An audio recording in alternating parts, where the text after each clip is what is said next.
Hello? Mr. McRoy, is it? I'll call you Richard, if that's okay with you. I'd like to welcome you to Wario's Fast Food Factory, Richard. Oh, I'm James, by the way. Nothing special about me that you need to know, really. I like to code video games as a hobby. Although I'm unsure if I'm really good at coding video games, at least I love doing it, you know? And I've always wanted to be part of something big, something that affects people, you know? I hope I can put my video game coding to good use one day. But I was fortunate to be one of the minds behind the reopening of this factory here. That's something I'm very happy about. But anyway, enough about me. Welcome to Wario's Fast Food Factory, a place with a dark past and a bright future, as we like to say. It's back in business, much thanks to your father, in fact, who invested so much and really kickstarted this entire reopening. The original owner, Wario, hence the name Wario, of course, he died 7 years ago, you see, back in 2007. Tragic stuff. This factory closed off then following that tragic event, as you may know. Now it's back in business. It grew popular due to a unique secret recipe for fast food that Wario used, so you bet we're using the very same one. Now you've been hired as a night guard in the factory. The job is quite simple.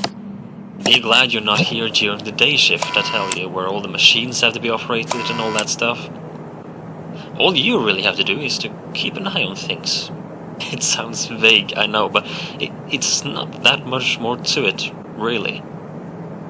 You're currently sitting in the main office of the factory, and seeing as the place hasn't been used for many years, we cannot know for sure just how functional the old machinery is yet. Has everything remained intact? It's hard to say. That's why you need to remain in your office and watch over the factory, using some brand new security cameras we've installed. Straight from Secure Incorporated.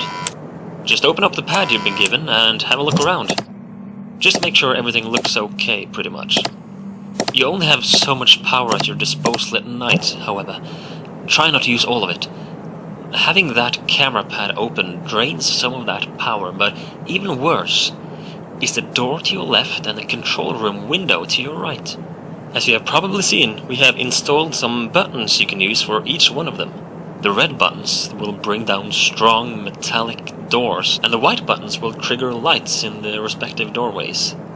Keeping these doors down drain quite a lot of power, as do having the door lights active.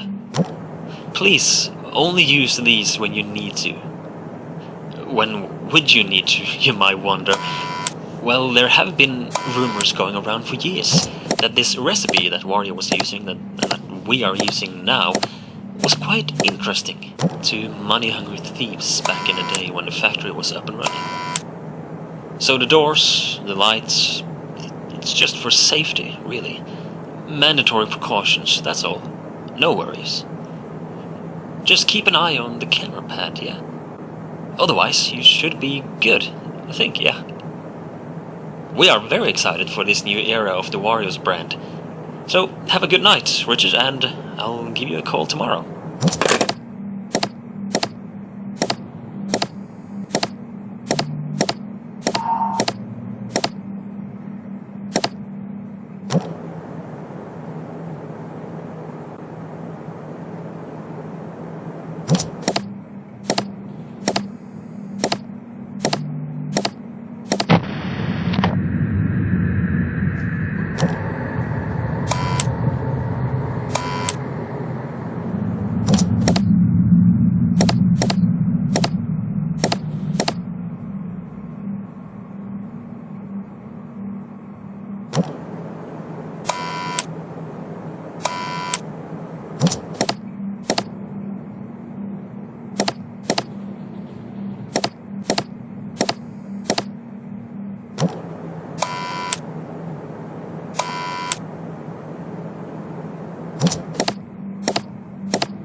Hi there, James here again. I heard you did good last night. Well done, Richard. Remember, if you see anyone snooping around at night, you tell us about it, yeah? We don't want another uncomfortable incident, like... Anyway, I heard from a co-worker today that you had questions about this place and its past. Well, the original owner, Wario, you know, businessman, he was kind, yet he wasn't free of greed and stress. But honestly, who are, really? He was clever, and he had that boss-type personality, you know? It was him and his business partner Waluigi who started this factory and the Wario brand as a whole. I don't know much about this Waluigi guy, aside from him being known as the sidekick, kind of, or as the less interesting one. But Waluigi is said to have been good with words. Charming, convincing, clever, but also insecure.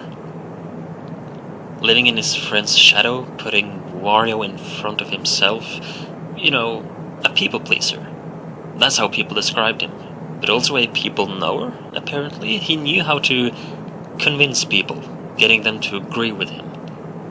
That's probably why Wario chose him to be his business partner. The two of them made a good team, apparently. They started a cafe. That was the first thing, back in the 80s, you see, in the late 80s. Wario's Cafe, it was their first business, and that's also where this secret recipe of his found its footing and grew popular. They closed it off fairly quickly for unknown reasons, actually, and the two men began in the video game industry instead a few years later, in 1990, I think it was. WarioWare Incorporated. You might have heard of it. It was quite a spectacle, and the ideas and products from there were impressive, to say the least. However, people called the place haunted. Rumors has it that even Wario himself claimed the building felt off. And WarioWare actually partly burned down a few years later, unfortunately. It must have been an electrical fire, I guess. But that's when they were able to found their third establishment, which was this very fast food factory. I think it was a lifelong dream of Wario to build this factory, and finally it was up. And things were going well until, you know, I told you the owner died. But that's not quite the entire story. He, Waluigi, along with 3 of their co-workers, completely disappeared one day. Gone. Nobody found them, heard from them, nothing. People had claimed to get strange vibes from the factory since day one, and the disappearance of these 5 didn't exactly lighten those rumors up. Some have even used the word cursed when describing this place. So what happened to them exactly, we don't know for sure. But I've talked long enough for tonight, Richard, I'm sorry. I just thought I would let you in more on the details of the past of your workplace, you know? I'll let you get back to work, and I'll talk to you tomorrow night, yeah?